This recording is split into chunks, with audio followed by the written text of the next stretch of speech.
观众朋友，大家好，欢迎收看本期的机密时间。在前不久落下帷幕的2016全国两会上呢，来自四川省甘孜藏族自治州人民政府州长易西达瓦再一次成为了各大媒体关注的焦点。因为这位来自没有雾霾的地方、底气十足的州长，竟给汪洋副总理布置了工作。我们一起去看看。据中国西藏网报道，3月7日下午，国务院副总理汪洋参加了第12届人民代表大会第4次会议四川代表团全体会议，听取四川代表的建议意见。大会刚刚结束，州长易西达瓦匆忙地赶到主席台，风趣地对汪洋副总理讲：“总理，我给您提个意见，您只到凉山州去，不到甘孜来，欢迎您到甘孜州。”汪洋副总理微笑地看着易西达瓦讲道：“甘孜一定要去。”易西达瓦风趣地说：“总理，您给我们提了要求，我也给您布置一点点小小的工作。”说着，他把关于出台旅游扶贫办法的建议呈给了总理。汪洋副总理接过建议，也风趣地说：“一定给你落实，把它批转相关部门。”作为全国人大代表，甘孜州州长的易西达瓦在全国两会上这样的推销，并非第一次。作为这个甘孜州的州长，在每年的全国两会期间，您就像一个推销员一样，每次都要推销甘孜州的一些东西哈。这一次您要推销的是什么呢？还是旅游吧。还是旅游。还是旅游，因为我呢感觉到这个甘孜的旅游啊，旅游是我们整个产业的核心啊，也是甘孜州未来，包括我经常讲这个话，包括我们50年乃至100年，甘孜人能够长期受益的、可持续受益的一个很好的产业。所以我一来还是讲旅游。对于甘孜州来说，最值得推荐的或者说推销的是有哪些几个点？我在做这个旅游当中，我还有一个很大的感受。你作为州长，我应该说就经营这个旅游啊，我就经营这个旅游。所以我感到的话，应该说，与其说是推销，倒不如说是经营啊，或者是叫做叫卖，更直接一点。甘孜州是全国旅游资源最为富集的地区之一，众多壮美的自然景观和多元的文化资源具有唯一性、不可替代性和不可复制性。康定溜溜城、海螺沟冰川、稻城亚丁、格萨尔故里、格格印经院、丹巴美人谷等旅游品牌有很高的市场知名度，被誉为康定情歌故乡、最后的香格里拉，是世界旅游组织定义的中国推向世界的自然生态旅游和康巴文化旅游目的地。四川省尚未开发的世界级旅游资源50%集中在甘孜州。2011年，在全国率先提出全域资源、全面规划、全境打造、全民参与的全域旅游发展战略。2012年，制定了全域旅游发展意见和实施方案。2013年，确立了以全域旅游统领经济社会发展的指导思想。2014年，提出了甘孜山地旅游、东方户外天堂的全域旅游发展定位。2015年，编制完成了全域旅游发展规划。至此，甘孜州全域旅游发展驶上快车道。甘孜州这个提出全域旅游已经几年了，而且这几年我们采访您哈，我们谈的话题也都是这个旅游方面的话题。那么这么几年下来，你觉得最让你满意的是什么呢？最大的一个变化，大家接受了这个概念。原来我们刚提旅游的时候，包括我们的县委书记，包括我们的县长，特别是这个北边的，他们都觉得旅游啊离他们很远，啊，哎呀，我这儿也没什么风景。这儿也没什么看的，怎么会是这样呢？实际上他就没有真正进入到角色。我比如说，我说每一个县搞一个主题文化酒店，但是我们北边的这些县就没有这个意思。结果一弄出来，跟成都的一样，它的接待的地方都是这样的。你看我们泸定县那个御马酒店，它是1楼是餐厅，2楼是汉室， 3楼是藏式，3楼是彝族风情，4楼5楼是藏式风情。你看它每一层装修的这个风格不一样，你游客来了以后，他一进去他就有一个很特别的感觉，这个旅游的这种意识起来了，所以说大家都想参与了。那北边最偏远的时区德格，你看德格现在也起来了，稻城也一样。我说下飞机就叫进景区。所以我就感觉到，从刚开始的时候，种花啊、种草啊，老是这个很难。你比如说稻城县刚刚成立了，我说让他们成立在林业局成立这个花木公司啊，花木公司，结果他们把那个当年的花摆在那个广场里，一晚上老百姓把它偷完了。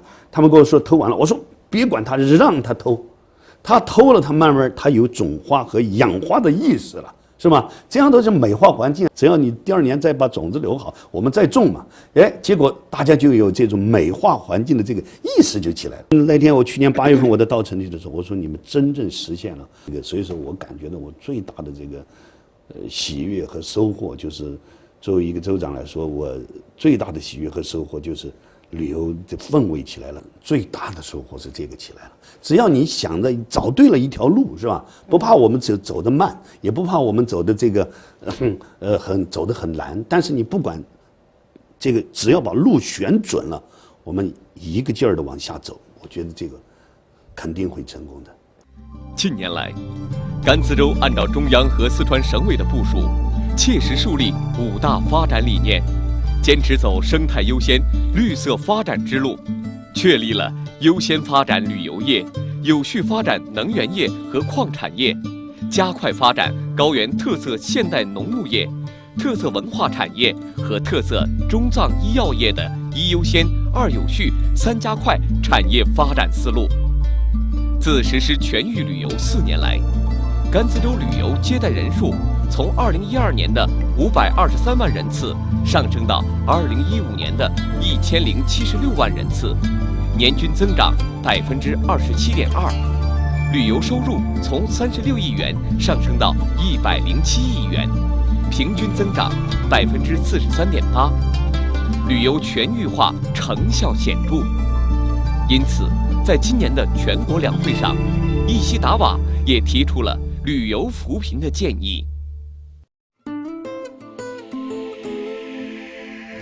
甘孜全域旅游发展成效喜人。这么几年下来，你觉得最让你满意的是什么呢？我最大的喜悦和收获就是旅游的氛围起来了。推进扶贫攻坚工作任重道远。整个民族地区的发展就是一个扶贫的过程，就是一个脱贫的过程。旅游脱贫，搭建绿色高效的脱贫奔康致富路。只要把路选准了，我们一个劲儿的往下走，我觉得这个肯定会成功的。本期奇米时间，专访甘孜州州长伊西达瓦，看他如何探索旅游脱贫新路径，敬请关注。我们知道，在这个今年的全国两会上，你提出了尽快出台这个旅游扶贫的这样一个建议哈。那么你觉得旅游和扶贫之间有什么样的内在联系呢？这一次也是我们习主席提出来这个扶贫攻坚啊，在未来5年当中的话，只有通过这样一个，对于甘孜来说的话，只有通过这样一个旅游这样一个很强有力的一个抓手，来增加农牧民的收入。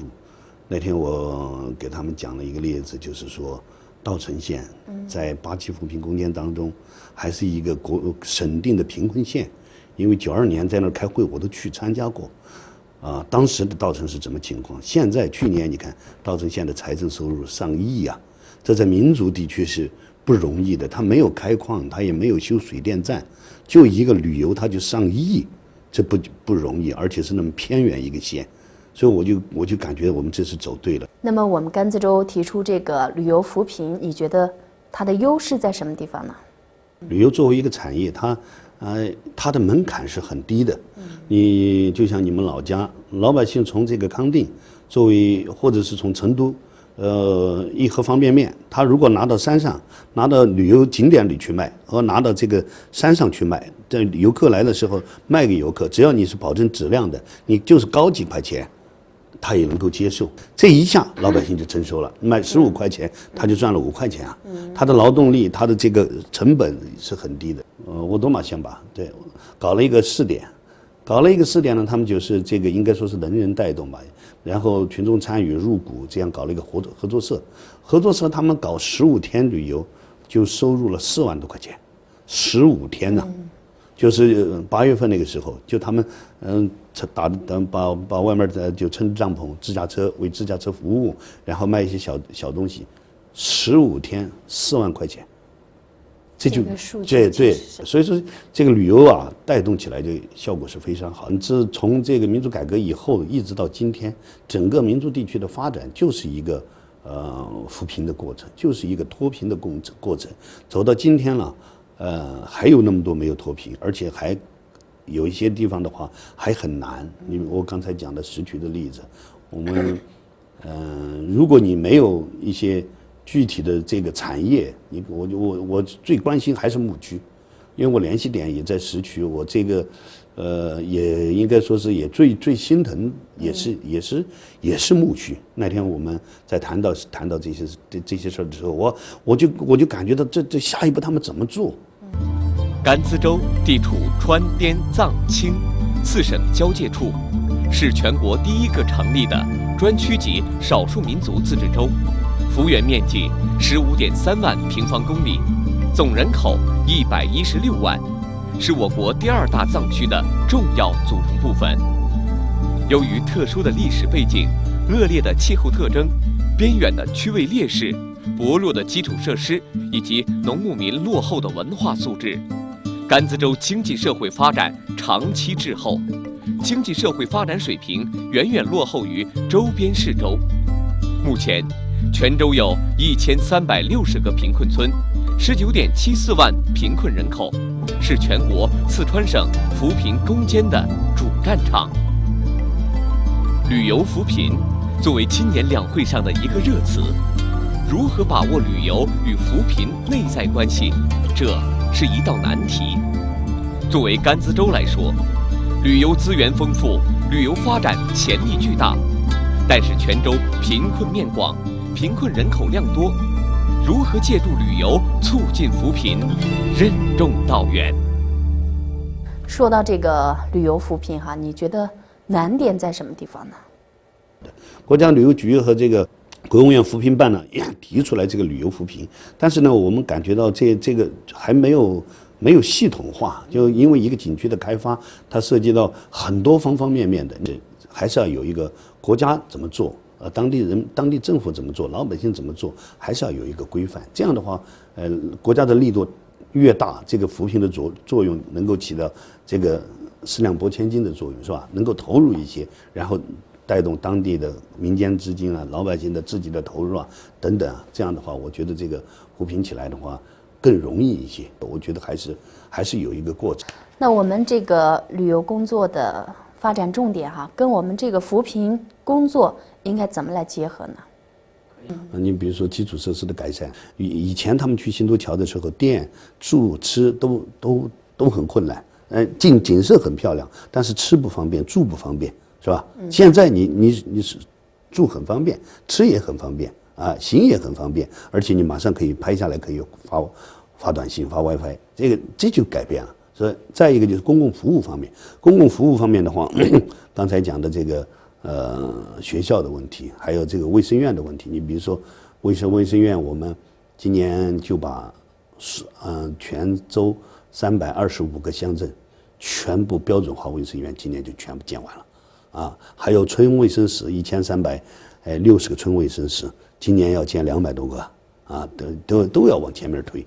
有没有让你感到担忧，或者说是还觉得不足的地方呢？这几年担忧就是我在旅游发展的过程当中，我最担忧的就是保护，因为这个我们之所以提出全域旅游，就是基于一个城市化进程太快了。城市化进程太快了以后的话，把农村搞得像城市，把城市搞得这种怎么说呢？城市病是吧？